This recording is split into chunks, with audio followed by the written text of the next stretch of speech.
elle est en place. C'est la poudre. Tiens, on a découpé une femme en morceaux rue de la bienséance à 2 pas du chat. Tiens, on a découpé une I am a feminist. Je vous obsède avec une constance. Je ne me suis pas conduit qui d'une appelle façon, quand même je me suis pas l'admiration. conduit d'une façon conforme à ce qu'on attend d'une jeune fille d'abord et d'une femme ensuite. I'm sorry that I didn't become the world's first black classic pianist. C'est enfermant pour tout le Le monde. droit de se regarder en face, le droit de se ramasser la Je crois gueule. qu'une femme qui existe dans son temps, à l'intérieur de son temps, n'a pas d'époque, elle marque Bienvenue son époque. Entre subjectivité et révolution. la Boum. poudre. Je suis Lorraine Bastide et aujourd'hui, je reçois Fatima Daas. Je crois vraiment pas qu'on peut se débarrasser de la honte. Vraiment, là, par exemple, la honte de la précarité, je pense que ça reste tout le temps. Ça reste tout le temps. T'as beau avoir les moyens, t'as beau, je sais pas, être en bourgeoisie ou je ne sais quoi, la honte de la précarité, tu la sens tout le temps. Puis la honte de nos corps, trop de honte, quoi. Et je pense que c'est pas facile de s'en débarrasser. Bonjour Fatima. Merci beaucoup d'être là. Je suis ravie de vous recevoir. Je suis contente de vous rencontrer. Il y a des livres qui mettent des claques, pas seulement aux lectrices et aux lecteurs individuellement, mais aussi à la société tout entière. La petite dernière est de cela. Je l'avais reçue au début de l'été dernier, avec sa couverture florale et la critique dithyrambique d'une autrice adulée, s'étalant sur le bandeau. Il avait tout pour séduire, et je l'ai aussitôt dévoré. C'est un livre qui se lit vite, mais qui se relit et se re-relit. C'est un livre avec lequel on n'en a jamais vraiment fini. J'étais convaincue que la France ne s'en remettrait pas de ce livre-là, et ce fut le cas. Fatima Daas a bien mis le bazar avec son récit immensément complexe, composé de mots immensément simples. Je suis heureuse d'avoir pu échanger avec elle quelques mois après la sortie pour une conversation en forme de bilan, mais aussi de perspective. On est en train de se spoiler l'interview. Ouais. J'ai même pas enlevé mes baskets. Non, franchement, t'inquiète, t'es sûr? Ouais, garde-les. Alors mets-toi là, je te fais ton petit thé au miel. Merci beaucoup. Avec Fatima Daas, on a parlé de Faiz Agen, d'Annie Ernaux et de Virginie Despentes. Trop belle la tasse, trop bien. Fatima Daas, vous êtes écrivaine. Je suis très honorée de vous recevoir chez moi aujourd'hui parce que vous avez écrit un roman qui a secoué tout le monde, à commencer par moi. Bombe à fragmentation, prodigieuse ardeur, prose intrépide. Il y a eu dans les médias une surenchère de qualificatifs dithyrambiques pour désigner votre premier livre, La Petite Dernière, qui a été récompensé du prix des Inrocks pour le premier roman.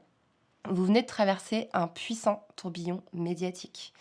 Vous avez déclenché quelques polémiques, ce qui était prévisible, puisque vous posez dans ce roman la question de l'identité en des termes complexes, mouvants, multiples, ce qui a toujours le don de dérouter la France. On est fin décembre, votre livre est sorti il y a 4 mois. On a parlé avec vous, on a parlé de vous, on a parlé sur vous, on a lu vos mots, on les a adulés, on les a haïs. Et moi, je vous regardais de loin et j'essayais d'imaginer la lessiveuse dans votre cerveau, tous ces regards braqués, pleins d'admiration, mais aussi de sexisme, de racisme. Je me demande du coup, là, 4 mois plus tard, comment vous vous sentez aujourd'hui, Fatima Daas ? C'est une très bonne question. Aujourd'hui, je pense que je me sens un peu au calme. Au calme parce que je sens qu'il y a une espèce de pause qui me permet de souffler. Et ça fait du bien. Et je pense qu'aussi, après les médias, ce qui m'a apporté ce souffle, c'est de rencontrer mes lectrices et mes lecteurs. Et ça a été très fort pour moi. Et là, je suis posée, je me repose. Il y a peut-être aussi une prise de conscience a posteriori de tout ce que vous avez mis dans l'espace public. Peut-être que sur le coup, on ne se rend pas compte. Ouais, sur le coup, on se rend pas du tout compte parce que du coup, on enchaîne, on devient un peu une machine, on se repose pas, on discute peu avec les autres parce que c'est très difficile de parler de ce qui est en train de se passer. Et a posteriori, tout retombe en fait. Moi, tout est retombé quand j'ai, entre les rencontres littéraires, les rencontres avec le public et les médias. Et là, ça a été très difficile. Mais aujourd'hui, je me rends compte surtout à quel point ça a pu faire écho aussi pour d'autres personnes. Et je me rends compte surtout aussi de l'importance de cette parole et de ce que ça peut provoquer, et de ce que ça a remué. Et ça m'a aussi donné envie d'écrire un deuxième. Ça, c'est chouette, c'est une super bonne nouvelle. Il n'y a pas longtemps, je discutais de vous avec Faiza Agen, une romancière que les auditeurs et auditrices de La Poudre connaissent bien et qui a elle aussi vécu très jeune, comme vous, une très forte exposition médiatique. C'était il y a 15 ans avec son premier roman Kiff Kiff Demain. À l'époque aussi, on l'a fait apparaître comme, je mets des guillemets, la voix des banlieues, espèce d'ovni qui venait porter une parole qui avait été très peu audible jusqu'ici. Je sais que vous avez eu l'occasion d'échanger avec elle. Est-ce que vous avez comparé les accueils à 15 ans d'écart entre vos deux livres? Tout à fait. En fait, moi, j'imaginais pas du tout que ça pouvait arriver, ce qui m'est arrivé. Et j'imaginais même pas... Enfin, si, je voyais ce qui pouvait arriver chez d'autres. Mais du coup, oui, j'ai vite comparé la réception de nos récits, de nos paroles, et de ce qu'on fait de nos paroles, et de comment c'est transformé, de comment c'est récupéré, de comment on fait pour, encore une fois, nous faire taire, en fait. Et Faiza Agen, je trouve sa parole très courageuse, même si j'aime pas le mot courageux. Mais je la trouve très sincère. Et j'ai envie, en fait, j'ai très envie, j'ai besoin que, en fait, tous nos récits explosent, éclatent, et qu'on puisse porter ça dans cette vague aussi. Quand je l'avais reçu dans La Poudre, j'avais lu les articles qui étaient sortis à l'époque, et il y a un truc que j'ai trouvé en point commun avec les articles qui parlaient de votre livre, cette espèce de volonté de comparer systématiquement votre prose au rap ou au slam. Je disais, mais c'est pas possible, en fait, c'est cette espèce de vieux mécanisme où genre, dès qu'il y a un texte littéraire qui vient de banlieue, c'est forcément du rap. Ça vous a un petit peu agacé aussi? Alors, au tout début, ça m'a un peu agacée, et après, je crois que j'en ai joué. Parce qu'en même temps, je pense que vraiment le rap m'a influencée, en fait, dans mon écriture. Donc, j'ai pas pu dire non ou dire que c'était pas vrai. Mais j'ai tout de suite vu cet assemblage un peu étrange de banlieue, rap, etc. Et puis surtout, c'était tout le temps mis en avant dans les articles de, voilà, jeunes, lesbiennes, musulmanes, algériennes, de banlieue, etc. C'était tous des grands titres comme ça. Et après, voilà, je peux pas complètement dire que que le rap m'a pas inspirée, le rap m'a sauvée. Voilà, moi j'ai écouté du rap très très tôt, à 5 ans, donc ça fait partie de moi, de ma construction, et c'est très très important pour moi, donc ça je l'efface pas. D'ailleurs, il est présent dans le livre, vous parlez des chansons de rap que vous écoutez. Ce qui est intéressant, c'est le croisement entre Kendrick Lamar et Annie Ernaux, quoi. Complètement, mais et en plus, je pense que quand j'ai écrit, je pense que j'ai même pas conscientisé ce que je mélangeais, en fait, des choses qu'on voit jamais, des choses qu'on n'assemble pas ensemble. Mais c'était très important. Et après, on le voit, en fait. Et après, on se rend compte de cette importance-là. Il y a eu une interview en particulier, donc à la matinale de France Inter, qui a déclenché une polémique énorme. Et dans cette interview, vous dites une phrase qui est malheureusement passée inaperçue parce qu'on a préféré s'arrêter sur d'autres. Vous dites « Je cherchais l'endroit de la complexité ». Est-ce que c'est ça, à votre avis, qui est difficile à entendre en France aujourd'hui ? Je pense que c'est très difficile en France d'accepter la nuance, la complexité, mais seulement pour certaines personnes. En fait, on accepte plein de complexité pour les plus privilégiés. On leur cherche des raisons, on cherche à les déculpabiliser. Et en fait, dès qu'il s'agit d'une minorité, d'une personne à la marge, on se rend compte qu'on la fait constamment se justifier, devoir être porte-parole. Et moi, c'est ça que j'ai ressenti, c'est-à-dire que on n'écoutait pas ce que j'avais à dire sur mon texte, sur mon écriture. On avait envie que je prenne position sur l'islam en France, ou alors qu'on me fasse parler de l'Algérie, de la décennie noire, etc. Et du coup, moi, ce que je raconte, c'est pas ça. C'est justement la complexité des identités, le fait d'appartenir à aucun milieu, d'être toujours au bord, dans un entre-deux, j'allais dire un entre-soi, lapsus. Et donc, oui, et en plus, je crois qu'avec du recul, je pense même pas que je raconte pas complètement la tension entre l'homosexualité et l'islam, je raconte la tension entre le fait d'être une femme lesbienne musulmane en France. Et c'est plus complexe que seulement l'ambivalence homosexualité-islam. Bien sûr. Et puis surtout, c'est un roman qui est écrit à la première personne. Enfin, c'est un récit. Et puis vous êtes écrivaine, vous n'êtes pas sociologue ou ministre. Enfin, il n'y a absolument aucune raison pour que vous veniez poser une parole définitive ou régler ces tensions-là par votre travail. Ce que je trouvais intéressant, c'est que donc votre roman a pour héroïne Fatima Daas, une jeune femme lesbienne et musulmane, et vous avez choisi, pour le signer, de prendre pour pseudonyme Fatima Daas. Donc en réalité, vous avez créé 2 personnages. Vous avez créé le personnage, l'héroïne de votre livre, mais aussi la romancière qui publie ce livre. Et je me suis demandé pourquoi vous aviez choisi finalement d'incarner votre personnage en prenant son nom. Je pense que déjà j'avais envie de jouer, j'avais beaucoup envie de jouer avec ça, avec ces codes-là. Et la première question que je m'étais posée, c'était... je savais qu'on allait me poser la question de l'autobiographie, chose qu'on fait souvent avec les auteurs, les autrices. Surtout les autrices. Surtout les autrices, évidemment. Et je m'étais dit, bah alors en fait, il faut jouer de ces codes-là. Et donc j'avais écrit d'abord le personnage Fatima Daas. Et ensuite, j'avais décidé, en signant mon contrat avec mon éditrice, de prendre un pseudo. Et donc après, je devais réfléchir à un pseudo. Et en fait, c'était évident pour moi que ce pseudo-là, c'était mon personnage. Et que je voulais et que je devais incarner ce personnage-là pour porter sa voix, qui n'est pas complètement la mienne, en fait. Et c'est ça que les gens ne comprennent pas aussi, cette nuance-là, de savoir que quand je parle de mon personnage, ou quand je parle même de mon regard sur ce personnage et de mon regard sur ce qu'elle a vécu, expérimenté, traversé, c'est pas tout à fait la même chose que moi, je dirais pas mon prénom, ce que je traverse, ce que je peux voir, ce que je pense, voilà. Et donc voilà, c'était important pour moi de porter cette voix et d'en faire quelque chose de très, très proche de moi, mais sans être complètement moi. Ouais, mais je pense que c'est ça qui a peut-être échappé aux gens, en fait, parce que finalement, vous posez une double distance, en fait, entre vous et ce personnage, finalement, en choisissant d'aussi incarner le rôle d'une romancière et de pas être simplement vous-même qui débarquez avec ce livre. Et je trouvais que c'était, au contraire, hyper malin et bien joué de votre part, mais en face, il y a peut-être une volonté de lisser, quoi, et de simplifier au maximum les choses. Tellement.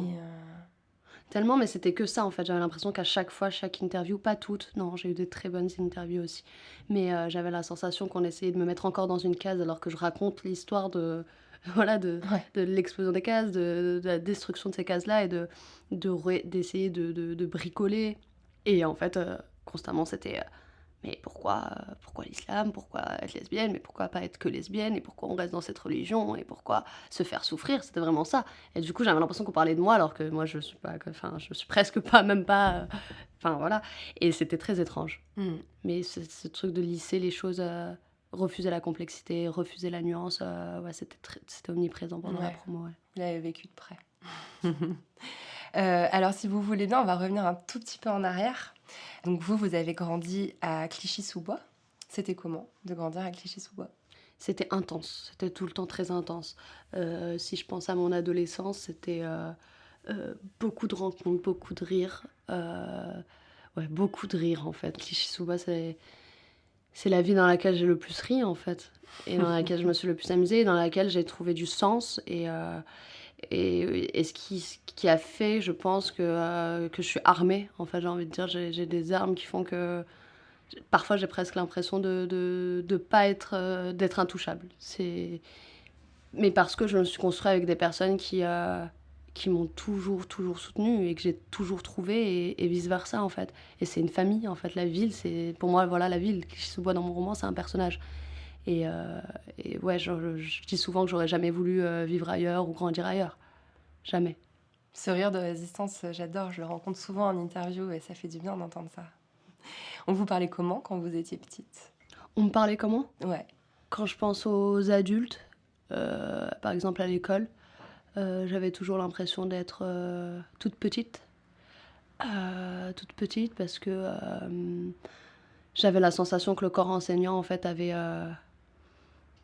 pas envie d'être devant nous et qui nous apprenait aussi comment parler, comment on devait bien parler. Et ça, c'est une question qui m'a traversée aussi toute ma vie, en fait, pas que pendant l'adolescence, se bien parler. Et je me rends compte, même là, en grandissant, parfois, de dire des expressions qui sont maladroites, qui ne se disent pas. Et j'ai envie de travailler sur cette forme-là, en fait, sur comment intégrer ce langage cette langue, en fait, cette langue maladroite, je la trouve très belle. Mais c'est difficile à l'adolescence parce qu'on se dit je suis encore à côté, quoi. Je suis à côté, je parle pas bien, je fais pas ça bien, je fais des choses que je devrais pas faire. Et ça, c'est difficile. Et chez moi, on parlait en arabe. Et moi, je parlais en français. Et cette langue aussi est très importante pour moi. Et c'est pour ça qu'elle est dans mon roman. Parce que c'est une langue qui m'a fait du bien, qui m'a aussi frappée, que j'ai envie d'apprendre, que j'ai très envie d'apprendre. Ouais. Et là aussi, vous étiez à côté. Enfin, si je me fie au personnage du roman, elle comprend l'arabe, mais elle l'écrit pas, elle sait pas bien le parler, elle a pas un bon accent. Donc en fait, ce que vous me décrivez, c'est un endroit où finalement votre langage est jamais le bon, quoi, dans aucun espace. Ouais, tout à fait. Mais je pense que c'est jamais le bon, à part quand je pense quand on est vraiment face à des personnes qui ont aussi cette approche du langage et de déconstruction de ce langage-là, de ce bien parler, qui est en fait très, très, très oppressant. Mais sinon, pour moi, on est toujours dans un entre-deux. Pour moi, on n'est jamais... ou alors, on est très privilégié pour se sentir bien. Et ça, c'est délicat, du coup. mais oui, je crois qu'on est dans cet entre-deux. Et aussi, il y a aussi ce parler de banlieue, qu'on appelle ce langage de banlieue, qui, moi, je tiens à mort à ce parler-là. Et voilà, je crois que j'ai dû dire 40 fois que si j'ai envie de casser un wesh à la fin d'une phrase, je le ferai. J'en ai rien à foutre. D'ailleurs, c'est en ça que votre démarche, elle me faisait aussi penser à Faiz Again, parce que Kiff Kiff demain, enfin, ne serait-ce que dans le titre, on est déjà en train de revendiquer, c'est un langage, oui, ça mérite d'être dans les lettres avec un grand L, et c'est ce que vous continuez à faire avec la petite dernière. Justement, dans la petite dernière, Fatima est la dernière de la fratrie, la seule de ses 3 sœurs à être née en France, parce que les autres sont nées en Algérie. C'est quelque chose de central dans votre livre, puisque c'est son titre, la petite dernière. Est-ce que c'est votre cas aussi ? Alors oui, c'est mon cas aussi. Je suis la petite dernière. Et ce titre, il est arrivé très vite en fait. Il est arrivé très vite parce que, je sais pas pourquoi je veux dire ça, mais je veux dire ça. Je trouve qu'en fait, la place de la petite dernière, souvent on voit ça comme une chance en fait, de l'enfant le plus aimé, le plus cajolé, et peut-être un peu, hein. Mais du coup, j'avais aussi envie de renverser ça avec l'histoire. Ouais. De questionner la naissance même, du désir d'avoir un enfant ou pas, de désir d'avoir un garçon, voilà. Mm. Oui, ça transparaît dans le roman. Il y a une conversation dans la voiture avec la maman du personnage où on ne sait plus très bien si l'enfant était vraiment désiré ou quoi, et ça crée un énorme malaise avec la grande sœur. Je l'ai senti très fort ce moment. Je l'ai trouvé effectivement briseur de mythes. J'ai lu que vous aviez commencé à écrire après un drame, la mort d'une de vos petites cousines qui est tombée d'un toit à l'âge de 4 ans en Algérie, je crois. Vous aviez 15 ans à l'époque. Qu'est-ce qui déclenche l'écriture dans le drame ? Je crois que déjà ça m'avait déstabilisée parce que la mort, c'était compliqué pour moi d'envisager la mort à cet âge-là. Et juste, ça venait pas dans l'ordre des choses qu'une enfant de 4 ans meure, en fait. C'est très violent d'apprendre ça. Ensuite, je me sentais pas très très proche de ma famille là-bas parce que j'avais dû les voir à ce moment-là peut-être 2 fois. Mais j'étais très triste, très peinée, et j'avais envie d'être là, en fait. D'être vraiment là pour ma tante. Et je ne l'ai jamais appelée. Donc je pense que le fait de jamais avoir été là, ça a déclenché l'écriture. Et donc j'ai écrit des lettres à cette cousine que je connaissais à peine. Et comme pour, je pense, dire des choses que j'avais pas pu dire. Je pense que ça a été que ça dans mon écriture, et encore aujourd'hui. J'ai besoin de dire des choses que j'arrive pas à verbaliser à l'oral. Ouais, écrire aux endroits où on peut pas parler, quoi. Ouais, exactement. Il y a quelque chose que j'ai vraiment particulièrement aimé dans La Petite Dernière, c'est le récit subtil et implacable de la contrainte à l'hétérosexualité, pour reprendre un terme de la poétesse américaine Adrienne Rich. Ça, c'est vraiment tissé à travers tout le livre. Ça commence à travers les biens culturels qui sont consommés par la jeune femme et par ses sœurs. Il y a notamment la série américaine Charmed qui apparaît par moment. Puis ensuite, Fatima Das, du livre, se contraint à avoir un petit ami. Et je me suis demandé si c'est quelque chose que vous aviez ressenti vous aussi à l'adolescence, cette contrainte, ou si c'est arrivé à l'âge adulte que vous êtes retourné sur votre route pour dire waouh, en fait c'était ça, quoi. Alors, par exemple, au sein de ma famille, moi j'avais l'impression que comme j'aimais bien l'école au sens d'apprendre des choses et d'avoir de bons résultats, souvent nous, quand on est scolaire, entre guillemets, hein, mais quand on aime travailler, on nous renvoie pas à ça en fait. On ne renvoie pas au fait d'avoir un petit copain ou d'être intéressé par les garçons. Il n'y a pas cette question qui se pose. Et moi, j'ai l'impression que même après l'adolescence, c'était quelque chose qui venait pas sur la table parce que, en fait, juste elle est bizarre, elle écrit, elle a pas envie d'investir dans ça. Et dans le roman, ce que j'avais envie de... Ça vient forcément après à d'autres endroits, pas dans la famille du coup, mais ça vient autrement. Et un peu comme je le décris dans le roman, cette hétérosexualité omniprésente pendant l'enfance, à l'adolescence, ces deux amies qui ont un petit copain, qui sont amoureuses de quelqu'un.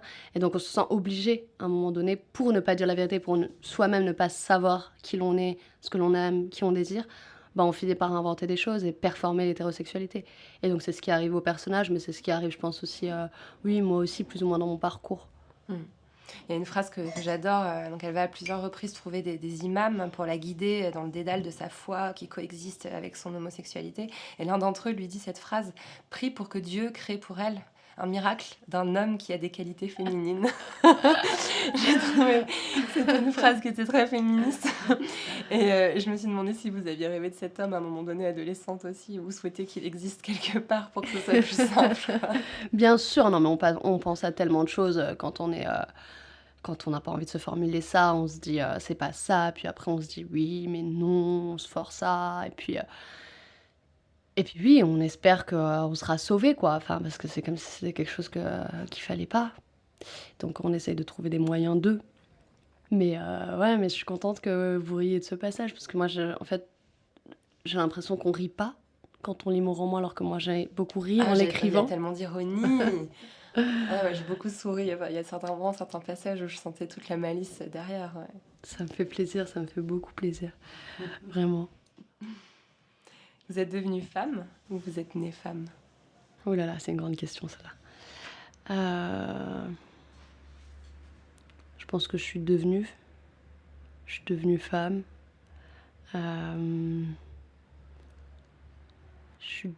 Ouais, difficile cette question. Difficile. Vous n'êtes pas obligé de trancher, hein. Pas forcément bonne réponse. C'est difficile. Je serais embêtée si on me la posait. Je vais rester dans l'entre-deux, alors. D'accord. Alors là, j'avais envie que vous lisiez un petit passage, si vous êtes d'accord. C'est un passage assez dialogué. J'espère que vous serez à l'aise pour le lire, mais je le trouve central. Juste cette page-là et la suivante, tu vois, jusqu'au bout du chapitre. Je m'appelle Fatima. Je suis une petite chamelle apeurée. Madame Salvatore prend un téléphone qui se trouve sous un tas de feuilles blanches. J'imagine qu'elle appelle ma mère. Ça ne répond pas. J'avais donné un faux numéro. Le numéro de ton père. Connais pas. Je réponds sans la regarder. Madame Salvatore se lève et sort. Elle laisse la porte entrouverte. Je me retrouve seule, avec Madame Relka dans le bureau. Je suis même pas énervée, Fatima, juste déçue. Je ne dis rien. Je peux pas parler. À quoi je pense quand elle me dit ça? Peut-être à ma mère que je vais encore décevoir. Elle a les larmes aux yeux. J'ai le regard noir. Madame Relka ne veut pas que je passe en conseil de discipline.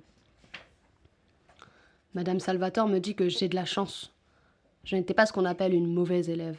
Je ne comprenais pas pourquoi on voulait me faire partir, m'exclure, me mettre à la rue, se débarrasser de moi comme d'une vieille paire de chaussures.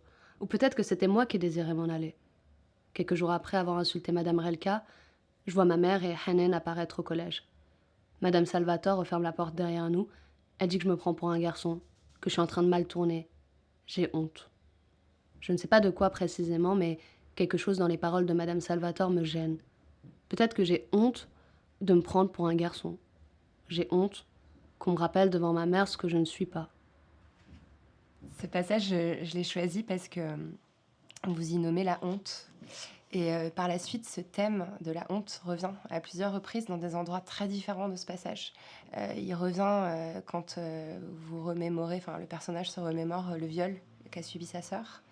La honte revient aussi quand elle s'assoit à la table chargée de mets de sa famille en Algérie. Pourquoi ce thème de la honte est-il exploré avec autant d'insistance dans le livre? Je pense que je me suis construit dans la honte. Je pense qu'elle est partout, en fait, la honte d'être pauvre, la honte de venir de banlieue, la honte de mal parler, ou de pas parler comme il faut, la honte d'être lesbienne, la honte d'être femme, la honte de ne pas être un garçon, la honte d'être musulmane, la honte de ne pas faire, de ne pas correspondre à ce qu'on attend de nous en société ou ce qu'on attend de nous dans l'intimité aussi. C'était très important pour moi que le personnage traverse cette honte, en fait, qu'on la voit traverser cette honte qu'elle ressent elle-même, mais aussi la honte que les autres nous imposent, quoi. La honte, vous parlez du viol de la sœur, et en fait, l'entourage, quoi, l'entourage qui fait peser cette honte, c'est important. Qui est même éclaboussée par la honte aussi, parce que la honte d'avoir été victime de viol, on la connaît, on l'entend très souvent dans les récits des femmes qui osent parler après 10, 20, 30 ans. Mais ce qu'on ressent dans le passage, c'est que toute la famille est contaminée par cette honte et qu'elle vient frapper ses sœurs, ses parents. Oui, elle vient traverser tout le monde. Et elle naît d'abord de la société, puis elle naît du père, elle naît de ses non-dits aussi, parce qu'on se rend compte que finalement... rien ne s'est dit, il n'y a rien eu. Et Fatima, quand elle en parle à Nina. Et en fait, elle regrette aussi après, parce qu'elle a l'impression aussi d'être honteuse, d'avoir dit quelque chose qu'elle n'aurait pas dû dire. La honte de protéger des secrets de famille, pas de protéger du coup, mais de dire des secrets de famille. Ouais, mais elle est aussi imbibée de la honte de pas assez se livrer, de pas être... elle est complètement tiraillée. Nina, c'est son crush, comme on pourrait dire. Et c'est vrai que ce tiraillement, elle le ressent aussi en permanence avec elle, quoi. Elle ne sait jamais à quel endroit se mettre. Et j'ai vu passer un post Instagram d'un garçon que j'aime beaucoup, qui avait lu votre livre et qui disait que vous l'aviez libéré de la honte avec ce livre. Je pense que ça fait partie des retours de lecteurs et de lectrices qui doivent vous faire beaucoup de bien. Et moi, ce que je trouve... incroyable, c'est qu'en fait, vous libérez de la honte, mais justement, pas par la fierté. C'est-à-dire que la honte, elle est toujours là, à la dernière page du livre, il n'y a rien qui a été réglé, mais simplement, elle a été nommée, elle existe, et c'est peut-être tout ce qu'il faut, en fait. Je sais pas. Ouais, je pense qu'en fait, elle peut se transformer à des moments, la honte. Mais c'est pas je crois vraiment pas qu'on peut se débarrasser de la honte. Vraiment, là, par exemple, la honte de la précarité, je pense que ça reste tout le temps. Ça reste tout le temps. T'as beau avoir les moyens, t'as beau, je sais pas, t'embourgeoisie ou je ne sais quoi, la honte de la précarité, tu la sens tout le temps. Puis la honte de nos corps, trop de honte, quoi. Et je pense que c'est pas facile de s'en débarrasser.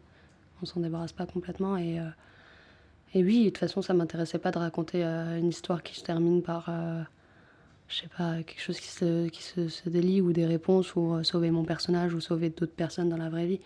Mais ça me touche beaucoup que des personnes le reçoivent comme ça. Il y a des mentions de grandes écrivaines dans la petite dernière. Vous citez notamment Annie Ernaux. Qu'est-ce qui vous rapproche d'elle ? Déjà, moi, l'avoir lu, ça m'a directement transpercée. J'ai beaucoup cherché des auteurs, des autrices qui allaient me parler, que j'allais rencontrer vraiment, quoi. J'étais à la recherche de ça parce que la littérature, c'était difficile pour moi. À l'adolescence, j'avais pas du tout envie de lire, en fait. J'écrivais, mais je disais souvent, j'ai pas envie de lire, je vois pas pourquoi je devrais lire. Et j'avais un refus de littérature. Et donc, quand j'ai lu Annie Ernaux, j'ai rencontré quelqu'un, quoi. J'ai rencontré quelqu'un qui me parlait de la classe sociale, qui me parlait du fait d'être femme, qui me parlait de la famille, du père, de la honte. Ouais. De la honte. Et ça a pas de prix, quoi. Après ça, quand on écrit, je pense qu'on va au bout, quoi. On va au bout, on cherche sa voie avec ces autrices-là. Et Annie Ernaux, c'est quelqu'un qui m'a... Ouais. Et je cite Passion simple aussi, parce que c'est très fort. Très, très, très fort. Vous avez eu l'occasion d'échanger avec elle ? Non. Et je crois que même j'ai oublié de lui envoyer mon roman, mais je tiens beaucoup à le faire. Je tiens beaucoup à lui envoyer. Et ouais, j'aimerais beaucoup, ouais. Je pense qu'elle serait contente. Elle répond au mail. Si vous voulez, je vous donnerai son mail, je l'ai qui traîne.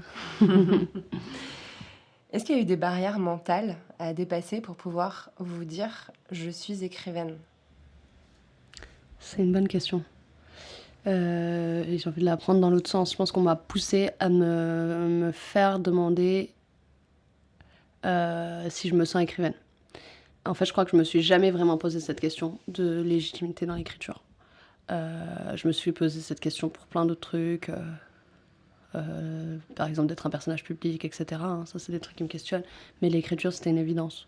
C'était une évidence, je savais pas parler, j'ai écrit. Voilà. Et après, bien sûr, dans l'écriture, d'aimer ce qu'on fait, ce qu'on raconte, comment on le fait, etc. Ça, j'ai toujours tout détesté, quoi. Mais je me suis pas demandé est-ce que j'ai le droit d'écrire. Enfin, non, c'est plus nuancé que ça, en fait. Je me suis pas demandé si j'avais le droit de le faire. Si j'avais le droit d'écrire, je me suis pas demandé si je ferais moins ou mieux qu'un autre, si j'avais manqué de quelque chose pour écrire, etc. Ça, je me suis pas demandé. J'ai écrit, point. Et pour publier, parce que c'est quand même autre chose. Ouais, c'est autre chose. Après, moi, j'ai fait un master de création littéraire. Là, je me suis posé plein de questions. De ma place. La place dans un groupe de personnes plus âgées, de personnes plus expérimentées, plus cultivées, tous ces trucs-là, ça m'a... Ouais, la légitimité dans ces moments-là, c'est très difficile. Ouais, moi, j'ai eu des moments où je parlais pas du tout, très difficile. Et du coup, souvent, quand je parle pas beaucoup, on a l'impression que c'est parce que je suis pas investie. Et ça nous renvoie beaucoup ça c'est aussi assez violent. Ouais, en la fait, valorisation de la participation dans les classes, c'est super ça. intéressant par rapport à... C'est ça, ouais. Et oui, en fait, tu te dis, alors, en fait, peut-être que je suis pas... Et on en vient soi-même à se dire, mais peut-être que je suis pas tant intéressée que ça, ou peut-être que c'est pas... Là, on se dit, c'est peut-être pas pour moi. Mais peut-être que aussi, parfois, on comprend rien, en fait. Juste, moi, j'ai plus honte de dire, justement, la honte. J'ai plus honte de dire, bah, en fait, là, mec, je comprends pas ce que tu dis, parce que tu parles avec des concepts que je pige pas, quoi. Et je pense que si tu viens ailleurs, avec d'autres personnes, toi aussi, tu pourrais pas comprendre de quoi on parle. Et c'est pas grave, en fait, de pas comprendre, de pas connaître. Et ça, je pense, un peu... en écrivant ce roman, mais avec plein d'autres trucs dans la vie, je me suis dit, mais en fait, fuck, quoi, j'en ai rien à foutre, quoi. J'ai le droit de pas savoir. Ce master de création littéraire à Paris 8, il a été fondateur, quoi. Le livre, vous l'avez écrit là. C'est là que votre éditrice, Brigitte Bouchard, est venue vous chercher. Je crois qu'Adèle, elle a dû pas mal insister pour que vous répondiez à Elle aime bien raconter cette anecdote. Ouais, je l'ai entendu. Et donc, j'ai vu que vous aviez ensuite passé 2 ans à travailler sur votre texte, qui est au final un texte en fait très dépouillé, très court. Et je pense que si j'avais pas eu ce récit, j'aurais pu croire que c'était un premier jet, justement, parce qu'il a quelque chose de très spontané et de très direct. Et je me demandais, pendant ces 2 ans, qu'est-ce que vous avez ajouté, qu'est-ce que vous avez retiré? Alors, il y a eu plusieurs phases, parce que pendant le master, en fait, à la fin de mon master, en fait, je l'ai commencé la première année, mais milieu d'année. Ensuite, j'ai mis donc 1 an et demi à l'écrire et à le terminer. Et à ma soutenance, donc j'avais présenté un roman plus ou moins achevé, mais j'avais envie de retravailler, moi, de mon côté. Et ensuite, en signant mon contrat avec Brigitte, j'ai surtout, épuré, je pense. Il y a des moments où on se disait, bah là, ça fonctionne pas trop, là, c'est plus lent, c'est plus lent, là, c'était trop rapide, donc c'est cool. On veut garder ce rythme un peu de manque d'oxygène, de respiration, d'asthmatique, etc. Sur ça, on a fait un travail. Mais c'est vrai que dans la forme, en fait, la forme n'a pas beaucoup bougé aussi parce que j'avais déjà cette phrase courte en moi, en fait. Et j'avais envie, un peu de... Encore une fois, la phrase punchline, mais aussi d'aller droit au but. Genre, on n'a plus le temps, en fait. On n'a plus le temps de garder pour soi, on n'a plus le temps, c'est trop tu. On veut crier, quoi. Et c'était ça, dans mon écriture, c'était ça. Et tout, en fait, cette quête identitaire, cette explosion d'identité, pour moi, c'est un cri. Et je l'ai écrit comme ça, en fait. Vous avez écrit un cri, quoi. Écrit un cri. C'est beau. Moi, ce qui m'a... Alors, je l'ai lu, et d'ailleurs, j'écoutais Marie Richeux vous interviewer, et c'est marrant parce qu'elle racontait son propre rapport à votre livre, et je me suis vraiment reconnue dedans. C'est-à-dire qu'on le lit une première fois, on ne sait pas trop où on est tombé. Enfin, il y avait vraiment ce côté claque, bombe à fragmentation, là, comme on l'a lu dans les critiques. Et ensuite, on le relit une deuxième fois, et c'est plus calme, et ça pénètre, et ça infuse. Et, enfin, c'est vraiment, je trouve, un livre qui, d'ailleurs, je l'ai relu une 3e fois avant de vous interviewer. Mais je me rappelle, à la première lecture, en fait, ce qui m'a fait cet effet, genre, waouh, c'est la description précise des gestes de la foi musulmane. C'était la première fois de ma vie, je m'en suis rendu compte, que vraiment je lisais c'est quoi prier, c'est quoi faire ses ablutions, c'est quoi faire... C'est bien le mot ablution, hein, d'ailleurs, j'ai pas dit quelque chose. Tout à fait. D'accord. C'est quoi faire des incantations, etc. Et vous le décrivez, mais sur des pages et des pages et des pages, tous les gestes se succèdent. Et c'est des gestes qui sont en réalité très intimes, ces gestes de prière et de foi. Et je me suis demandé à la fois si ça avait été difficile à écrire et si c'était difficile de décider de les écrire. Ouais, déjà j'ai conscience que c'était quelque chose qui n'existait pas, qui m'a manqué, qui a manqué à plein de personnes. Ensuite, oui, ça a été difficile parce que du coup, il y a une amie là récemment qui m'a dit, mais tu vois, tu parles de relations avec une fille et juste après, tac, il y a la prière et les ablutions. Ça, c'est un truc qui m'a posé question, quoi. Ça, je me suis dit, attends, est-ce que t'es pas en train de faire un truc chelou là? Et en fait, non, je pense pas du tout. Et je pense juste que ça traverse tous les amours, en fait. C'est ça qui est peut-être un peu beau. Et après, oui, j'ai eu la sensation vraiment de dévoiler une intimité très, très, très, très, très, très, très intense. Et beaucoup plus que justement des relations amoureuses ou la sexualité, tout ça. Non, c'est vraiment cette intimité-là que j'ai dévoilée, que je trouve, oui, énorme. Et du coup, je suis très contente que les gens aient accès, entre guillemets, à ça, de cette manière-là, dans un roman. C'est-à-dire qu'il y a à la fois une démystification des gestes et en même temps une transcendance aussi vachement forte dans le récit qui en est fait. Enfin, et le fait de glisser effectivement du lit de sa petite amie à cette salle de bain où elle fait ses ablutions, on reste dans le registre de la peau et de l'intime. Enfin, il y a vraiment quelque chose qui se produit dans le corps, quoi. Ouais, c'était très important. C'était très important, et justement de ne pas prendre les choses à part, parce que ça raconte pas ça. Ça raconte vraiment le mouvement, la fluidité, le va-et-vient, rester, partir, décider d'eux. Et puis là, on parlait de honte, mais aussi la prière, c'est ça. C'est comment sortir de la honte en priant. Je me suis posé la question si la parution de votre livre avait modifié votre lien à Dieu. Ouais, c'est devenu beaucoup plus intense, beaucoup plus fort, beaucoup plus important pour moi. Parce qu'en fait, finalement, en France, on parle jamais de Dieu. On parle jamais de notre foi à personne, parce que c'est tellement intime, il faut garder ça chez soi. Ça relève de la sphère privée. Exactement. Donc tout d'un coup, je me mets à parler de ça le matin, à 6h du matin, à 9h, entre deux cafés, etc. Donc oui, il y a un truc, ouais, ça. Et puis surtout, moi, pendant les interviews, je me suis dit, mais en fait, j'ai l'impression que c'est pas moi, quoi. Comme si Fatima Das, du coup, vraiment, c'était pas moi, quoi. J'avais un calme et j'avais des moments où je me disais, mais dans la vie de tous les jours, quoi, j'aurais foutu une baffe et je me serais cassée, quoi. Bah vraiment, peut-être pas la baffe, mais voilà. et du coup, là, vraiment, j'avais une sérénité, un calme, et j'avais la sensation d'être dans quelque chose juste de sincère, et c'est ça qui m'a fait du bien, d'être dans une sincérité absolue, envers moi-même d'abord, et envers les autres. D'être accompagnée et d'être protégée, peut-être. Ouais, ah oui, mais moi, Dieu me protège tout le temps, ouais. Et justement, tout ce flux, tout ce qui s'est passé, ouais, c'est Dieu qui m'a protégée. Je suis très très fière de le dire et très heureuse d'avoir cette foi, parce que c'est ça qui me fait tenir, hein. C'est vraiment que ça. Alors il y a Dieu, avec un E, qui a lu et aimé votre roman. Je parle de Virginie Despentes. Elle a même produit un blurb, donc un petit texte qui en parle, qui ornait sa couverture quand je l'ai reçue au début de l'été. Elle dit « Ici, l'écriture triomphe en faisant profil bas ». Ça fait quel effet d'être validée par Virginie Despentes? C'est classe, hein. Franchement, on est content, hein. On dit merci, hein. Non, franchement, j'étais très heureuse, bien accompagnée, bien soutenue. Et voilà, c'est une rencontre. Je l'ai rencontrée quand j'ai commencé à écrire la petite dernière, et j'étais en mode ouais, c'est chaud. Et je lui avais dit, c'est chaud, qu'est-ce que je fais? Et elle avait été vraiment à l'écoute, et des conseils très, très, très importants pour moi. Donc ça m'a porté. Et le blurb, bah, c'était une fierté. C'était une fierté parce que c'était un accompagnement jusqu'au bout, quoi. Et voilà, on a besoin de ça, on a besoin de sororité, ça fait du bien, quoi. Et de passer les flambeaux. Ouais. Et puis après, ouais, c'est très important, en fait. Et ce qui s'est passé après aussi, en fait, pendant les polémiques, d'avoir eu le soutien de plein de femmes, parce que souvent c'était des femmes, la plupart. Et voilà, ça a pas de prix. Tu te sens tout d'un coup des personnes que tu connaissais pas, qui t'appellent, qui insistent, et tu réponds pas, mais qui insistent pendant des semaines. Franchement, c'est très, très précieux. C'est très, très précieux, ça. Bah justement, je voulais vous poser une question sur la notion de communauté. Parmi les choses qui sont reprochées aux personnes qui portent en France, comme vous le faites, une pensée, un discours, une création intersectionnelle, il y a le fait de produire un discours communautaire, avec des guillemets. Est-ce que vous vous sentez appartenir à une communauté? Non, moi je suis dans l'entre-deux, moi je suis au bord. Je suis pas dans une communauté. Après, j'aime me retrouver en communauté, ouais, carrément.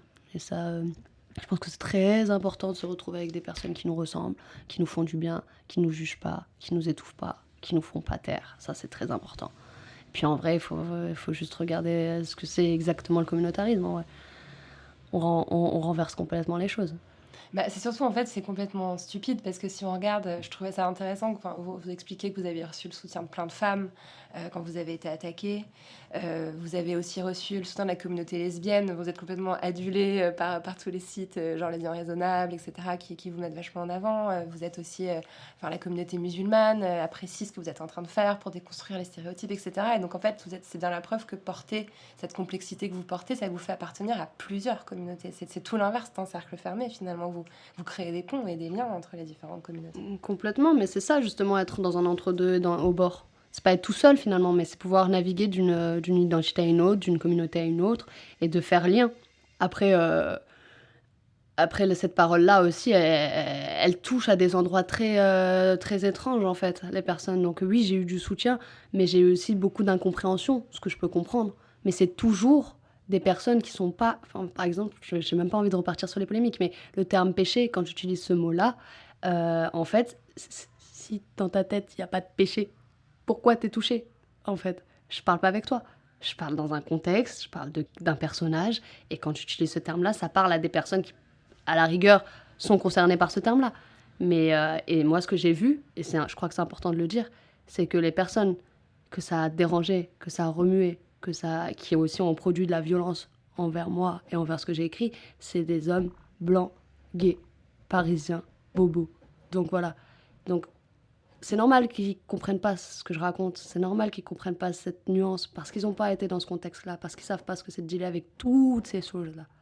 Et les personnes qui sont justement concernées, que ce soit des femmes ou des hommes, hein, et qui ont grandi avec ce péché-là, mais pas que le péché, en fait, juste que c'est pas normal d'être gay, c'est une maladie, c'est pas bien, tu dois pas être comme ça.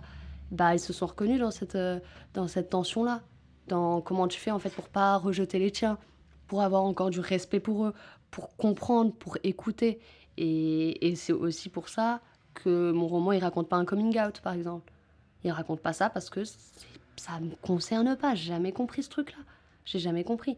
Et quand on nous dit, oh, tes parents, t'en as rien à foutre, t'as qu'à te casser, à 18 ans, c'est bon, prends ton appart. Ouais, j'ai vachement envie de rompre avec mes parents, en fait. Tellement facile, en plus. C'est facile, et on en a envie. En plus, on vit dans un putain de pays islamophobe, donc c'est hyper difficile de se retirer les seuls liens qui nous tiennent, quoi.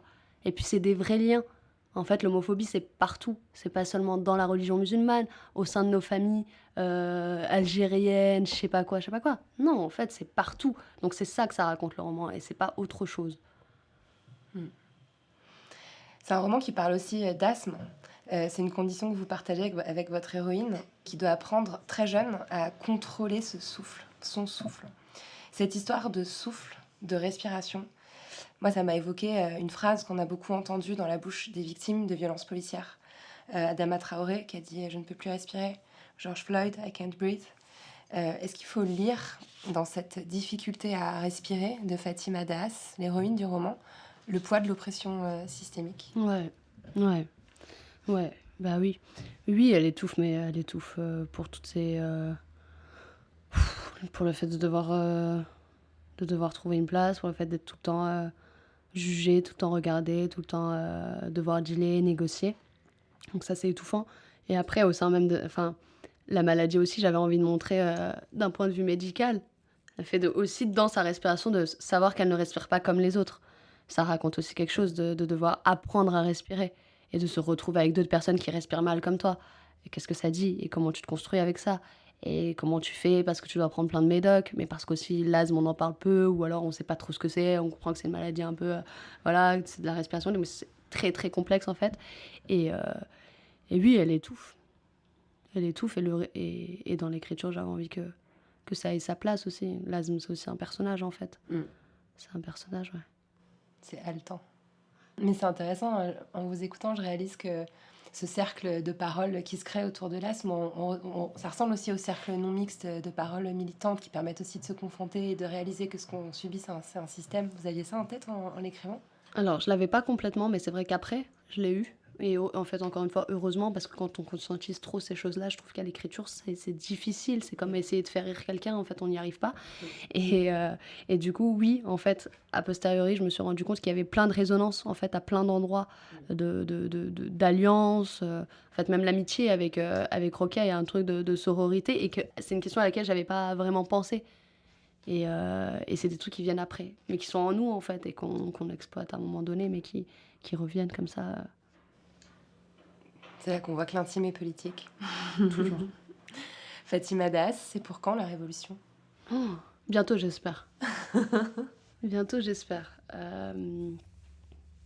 Moi, je vois des choses qui bougent. Je vois des choses qui sont en train de se détruire, des trucs qui sont en train de déplacer pas mal de personnes. Je vois des paroles émerger qui sont très, très importantes, très urgentes. Donc, j'espère que c'est pour bientôt. Mais après, voilà, encore une fois, on n'y est pas du tout. C'est dur, c'est très, très violent, c'est très dur. On n'anticipe plus trop, là, non ? C'est ça, en fait. On ne peut plus anticiper. Ouais. On ne voit pas. Enfin, moi, je ne vois pas du tout demain. Alors qu'en plus, j'ai plein de projets et tout. C'est super excitant. Mais je ne vois pas comment ça va se passer. Il y a vous êtes là déjà. Je trouve que c'est un bon pas vers la révolution. Est-ce que vous avez accès à votre chambre à vous ? Ouais, j'ai accès à ma chambre et l'écriture. Heureusement qu'il y a ça. Ça évoque quoi pour vous, la poudre ? Wow.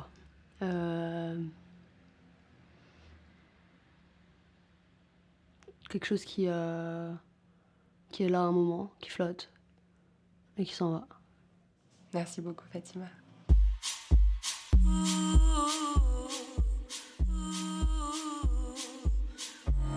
Merci à Fatima Das d'être venue faire parler la poudre avec moi.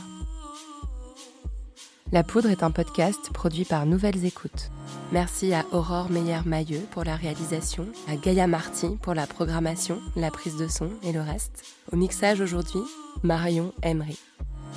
Merci à Bonnie Banane pour sa chanson dans le générique. Merci à vous pour l'écoute.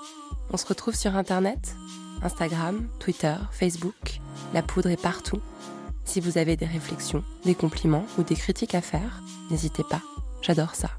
Ah, j'allais oublier, pour lire les mêmes livres que moi, allez sur le site La Poudre lit. Vous connaissez la suite, prenez soin de vous et continuez de faire parler la poudre.